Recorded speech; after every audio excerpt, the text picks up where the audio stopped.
In New Haven, Connecticut, there's a windowless brownstone on High Street that officially houses nothing more than a student club. On paper, it's just another Yale facility. In practice, it has its own endowment, its own island retreat, and an alumni list that runs straight through Wall Street, the intelligence community, and the Oval Office.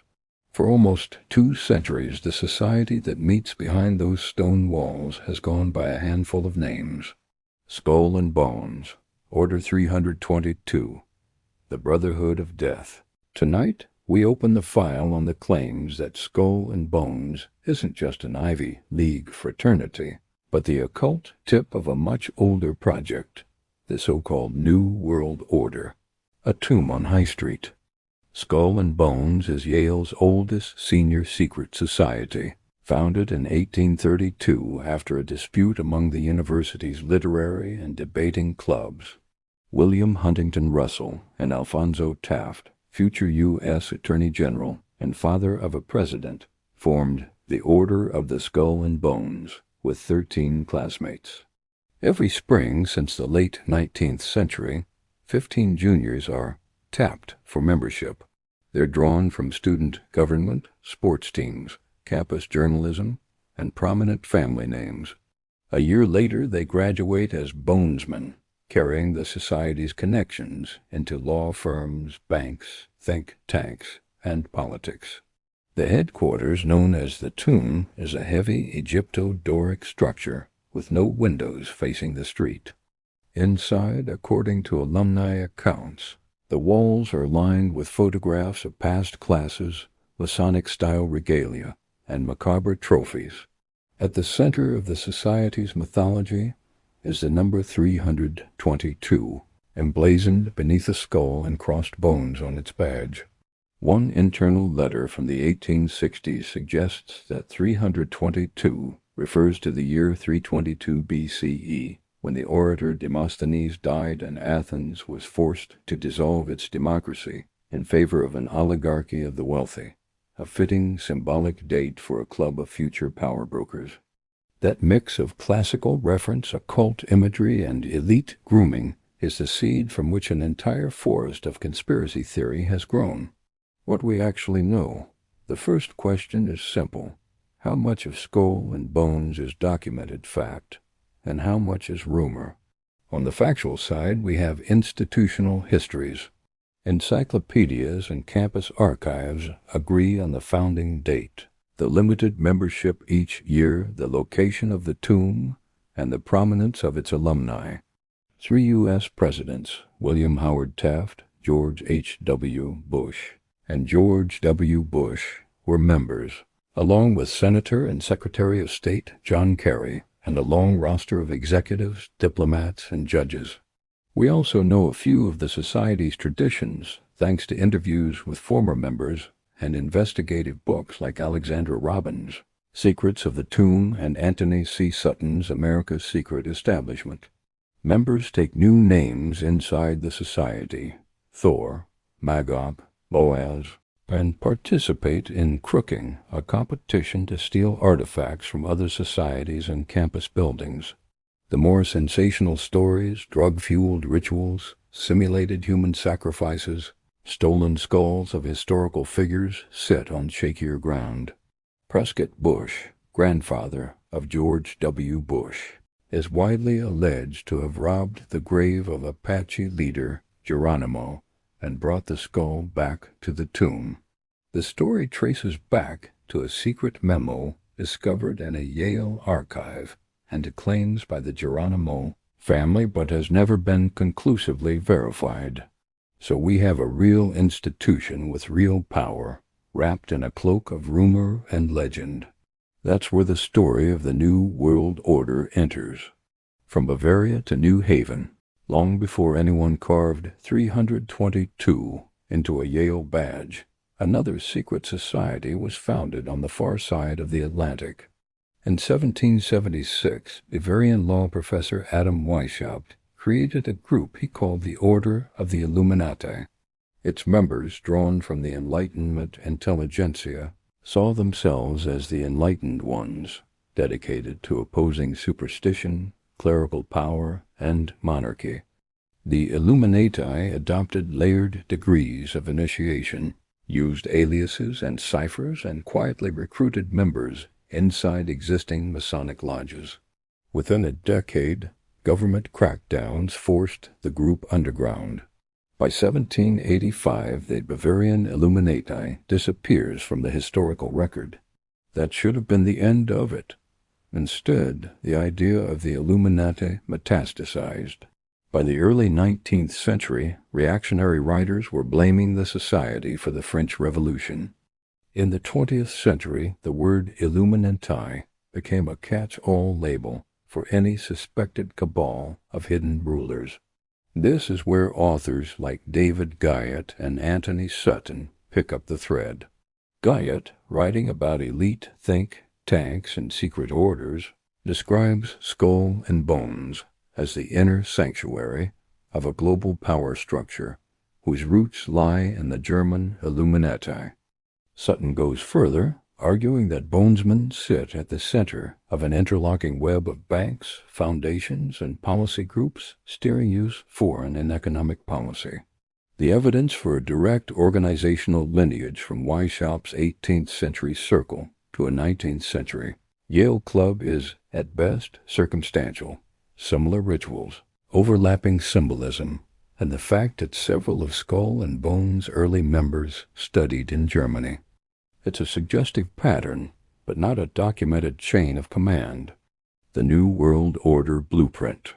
In modern conspiracist language, Skull and Bones doesn't stand alone. It's portrayed as one node in a dense lattice of elite institutions, the Council on Foreign Relations, the Trilateral Commission, the Bilderberg Group, working together to create a new world order, a totalitarian one-world government. Historically, the phrase New World Order was used by statesmen like Woodrow Wilson and Winston Churchill to describe post-war systems of international cooperation, the League of Nations, the United Nations, NATO, and the Bretton Woods institutions built after World War II.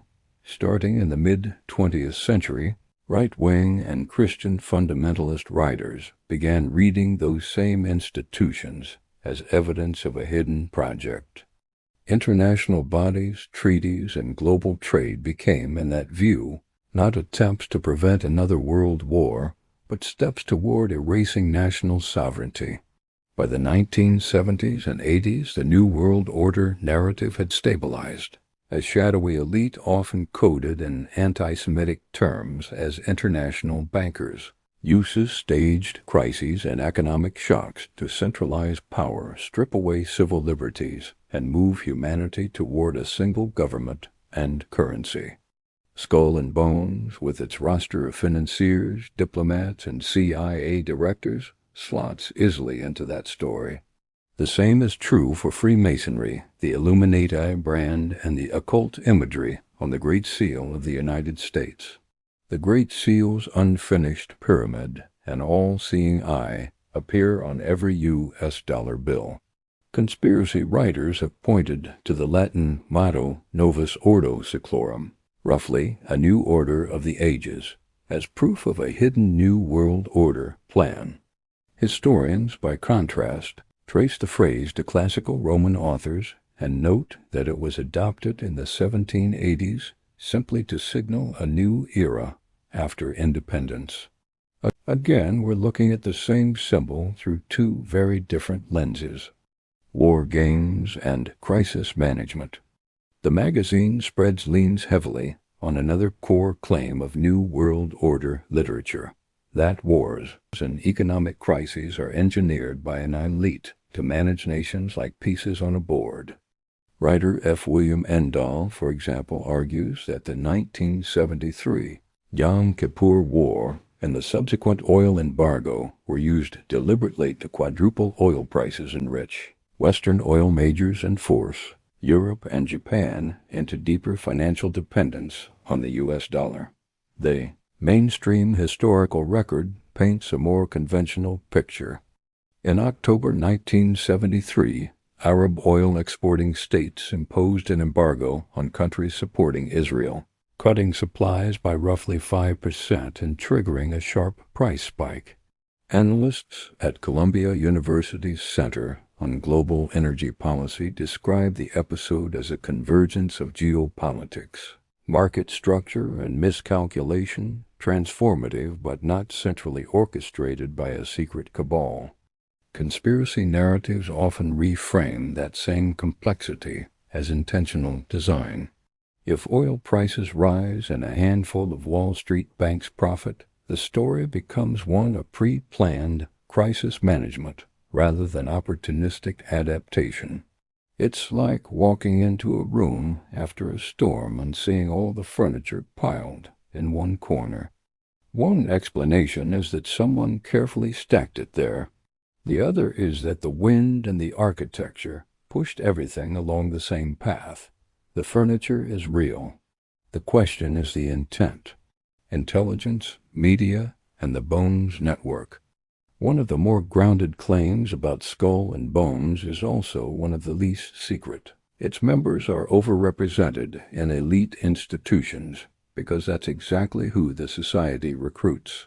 Bonesmen have run major newspapers and magazines, headed investment banks, chaired the Federal Reserve, and served as ambassadors and CIA officials. Critics argue that this concentration of influence, bound together by oaths of secrecy and lifelong loyalty, creates a private power structure parallel to democratic institutions. Supporters counter that it is just an extreme version of what every elite university produces: dense alumni networks and informal back channels. Here, at least, there's no need to invoke supernatural forces or centuries-old Illuminati bloodlines. A closed club that favors its own will naturally shape policy and business in its image, especially when its members start from positions of privilege. The open question is whether that club operates simply as an old boy network or as something closer to a project.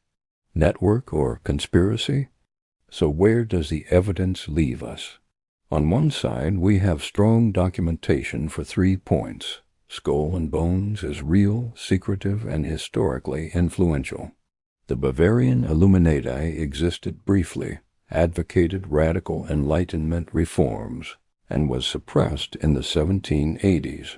The phrase New World Order has been repeatedly reinterpreted, from diplomatic ideal to apocalyptic conspiracy over the last century.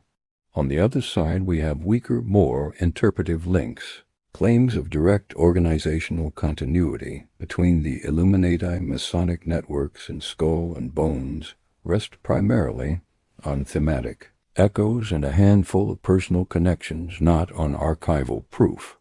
Assertions that Bonesmen consciously coordinate wars, oil shocks, and political crises to serve a single, unified plan come mainly from polemical works, not declassified government records. The most cautious reading is that Skull and Bones acts as a kind of accelerator for people who were already pointed toward power. The rituals, the secrecy, and the symbolism deepen their sense of being a chosen inner circle. The society doesn't need a written blueprint for global domination to influence the world. It only needs a few dozen members, generation after generation, who trust one another more than they trust the public. A more speculative reading sees these overlapping societies, Masonic lodges, Ivy League clubs, private foundations, as the visible branches of a much older root system stretching back to Enlightenment radicals and beyond. In this view, the continuity isn't institutional, but ideological. A belief that the world is best run by a small, enlightened elite with the will and capacity to manage history. Either way, the effect from the outside can feel the same. We see the gravitational pull, not the object creating it. The way galaxies bend light around invisible mass, the trajectories of wars, markets, and elections can appear to curve around a hidden center. Sometimes that center is nothing more than shared background and interest. Sometimes it's something more coordinated. The evidence, so far, doesn't fully resolve which we're looking at. The order in the story, today Skull and Bones still taps 15 students a year. The tomb still has no windows. Deer Island, the Society's private retreat in the St. Lawrence River, is reportedly overgrown and decaying. A summer camp for a generation that no longer believes in its own myths the way its grandfathers did. The Bavarian Illuminati remains a historical footnote, extinguished on paper, endlessly resurrected in popular imagination. The phrase New World Order continues to surface in speeches, headlines, and fevered online forums, meaning global cooperation to some and a looming dictatorship to others. We're left with two plausible readings. In the first, Skull and Bones is the ultimate old boy network, secretive, privileged, and undeniably influential, but driven less by occult agendas than by the banal, human desire of an elite to look after its own. The New World Order, then, is less a plot than the inevitable outcome of wealthy, interconnected people shaping institutions in their image. In the second, the Society is one piece of a long, evolving effort stretching from Weishaupt's lodges to high-rise boardrooms to concentrate decision-making in fewer and fewer hands behind thicker and thicker walls under symbols that have outlived their original meanings. The documentation we have supports parts of both stories. It doesn't close the file on either. And so the tomb stays shut, the dollar keeps its pyramid, and the language of orders, old, new, and hidden, continues to frame how we argue about power. Because every mystery hides a truth,